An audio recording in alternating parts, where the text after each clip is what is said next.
गंगाराम, जोपर्यंत सकाळी तुझ्या हातचा वडापाव आम्ही खात नाही ना, तोपर्यंत दिवसच पूर्ण झाल्यासारखं वाटत नाही. माझ्या बायकोनं तर एक वेळा बनवूनही पाहिला गंगाराम बनवते तसा वडापाव, पण तिले काही जमला नाही बाबा. हो ना, का घालते गंगाराम माहीत नाही, पण याचा हातचा वडापाव खूपच चांगला बनते बाबा. आता हे सर्व तुमच्या लोकांचं प्रेम आहे माझ्याबद्दल, म्हणून तुम्ही लोक आहे म्हणून आज पण माझे दुकान टिकून आहे. गंगाराम, तुझे दुकान याच्यासाठी टिकून आहे का तुझ्या हातामध्ये स्वाद आहे? एकदम बरोबर बोलला तू तुकाराम.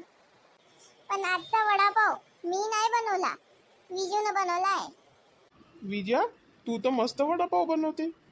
आता गंगारामले काही टेन्शन नाहीये, विजू त्याचं दुकान चांगल्यानं सांभाळू शकते. हो बाबा, आता मला कोणती चिंता नाही राहिली. पोरा, आता काही वडे तळून नको ठेवू. जेव्हा ग्राहक येईन तेव्हाच गरम गरम वडे तळशील. हो बाबा. बाबा, तुझ्यासोबत काही बोलायचं होतं मला. बोल ना तर. तुला नाही वाटत आपण वडापावची किंमत वाढवली पाहिजे? वाढवू ना तर. सांग तू किती वाढवायची. मला वाटते आपण 50-60 रुपये घेतले पाहिजे वडापावची. नाही रे पोरा, एवढी किंमत नाही वाढवू शकत आपण. तर मला सांग बाबा, एवढ्या महागाईच्या जमान्यामध्ये कोण 10 रुपयात वडापाव विकते? अरे हो, तुझं बरोबर आहे, पण 5-10 रुपये आपण वाढवू शकतो. एवढे 50-60 रुपये कसे वाढवणार आहे? गावामध्ये आहे ना, हेच प्रॉब्लेम राहते. मला वाटते बाबा, आपण शहरामध्ये आपलं दुकान उघडलं पाहिजे. पण बापू, आपल्याकडे तेवढा पैसा नाही आहे.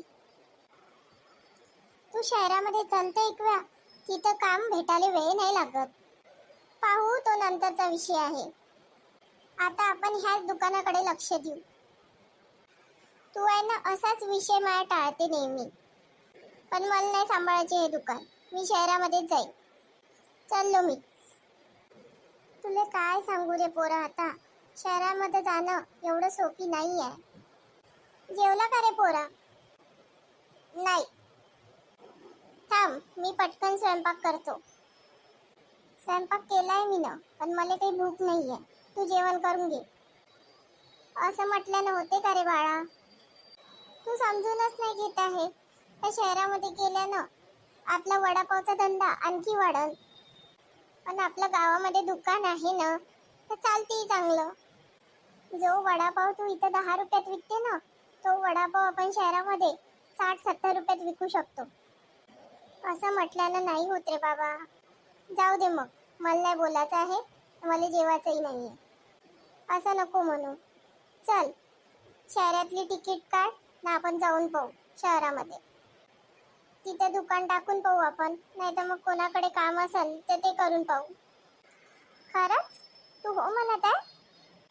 ते आईला मी वचन दिलं होतं का तुला नेहमी आनंदात ठेवी. म्हणजे आईले वचन दिलं म्हणून तू हो म्हणत आहे, हो ना? तसं नाही रे पोरा, तुला बापाचं काळीज नाही समजणार. ठीक आहे, मग मी सगळी व्यवस्था करतो उद्याच आपली शहरामध्ये जाण्याची. चल, आता पहिले जेवण करून घेऊ, भूक लागली आहे. चांगलं नाही वाटत आहे गंगाराम, तू गाव सोडून जात आहे. तुझ्या वडापावची आठवण नेहमी आम्हाला येईल. गाव सोडून नाही चाललो जी, मी येणारच आहे गावामध्ये. पण आता पोराबाळाचाही भविष्याचा विचार करावा लागेल ना. हो गंगाराम, तू बरोबर बोलत आहे.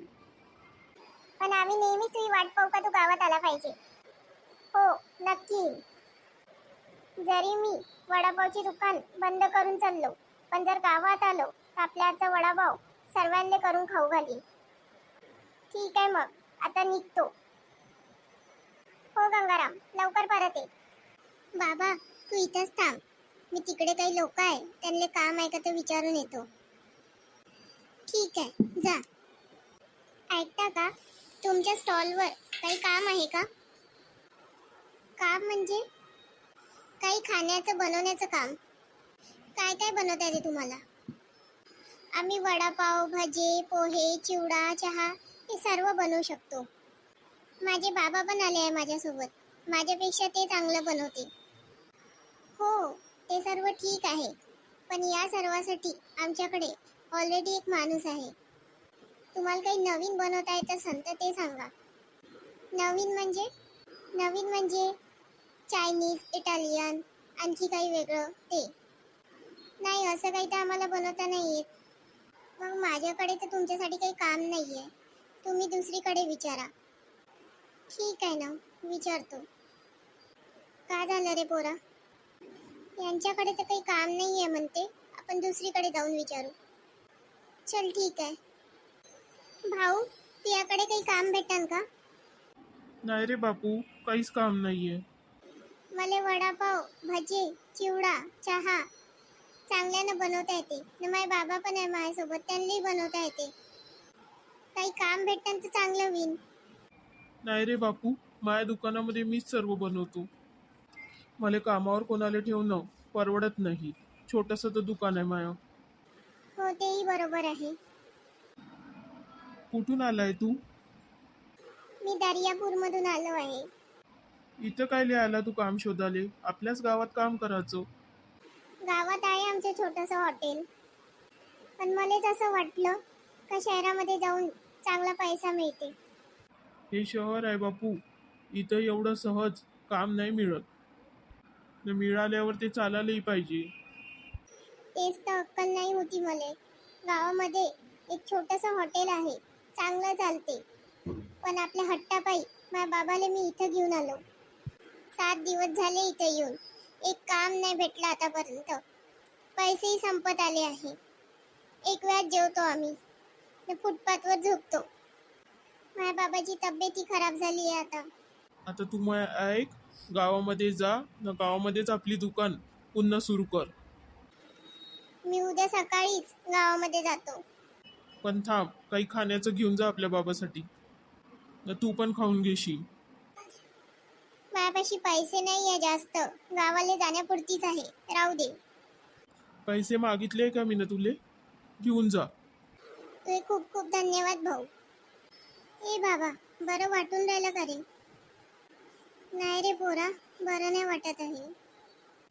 हे घे, काहीतरी खाऊन घे, मग बरं वाटन. कुठून आणलं रे तुला खाण्याचं? एक हॉटेलवाला भाऊ भेटला होता, त्याला कामाचं विचारायला गेलो होतो, त्यानंच दिलं. खाऊन घे, आराम करू, न उद्या सकाळी आपल्या गावाला जाऊ. खाऊन रे बाबा. इथेही काही काम भेटून नाही राहिलं. त्याच्यापेक्षा आपण आपल्या गावातच हॉटेल सुरू करू पुन्हा. तू माझ्या तब्येतीमुळे म्हणून राहिला का? असं काही विचार नको करू. मी राहतो तुझ्यासोबत इथं. तसं नाही रे, आपण आपल्या गावातच आपलं दुकान पुन्हा सुरू करू. ठीक आहे, तू जसं म्हणशील तसं. आज एवढ्या दिवसानंतर दुकान चालू केली, पण हे पाहासाठी बाबा नाही आहे. असं वाटते फालतूच आपल्या हट्टापायी त्याला शहरामध्ये घेऊन गेलो मी. हेच दुकान चालू राहू दिलं असतं काका तर का बिघडलं असतं. पण तेव्हा नाही समजलं.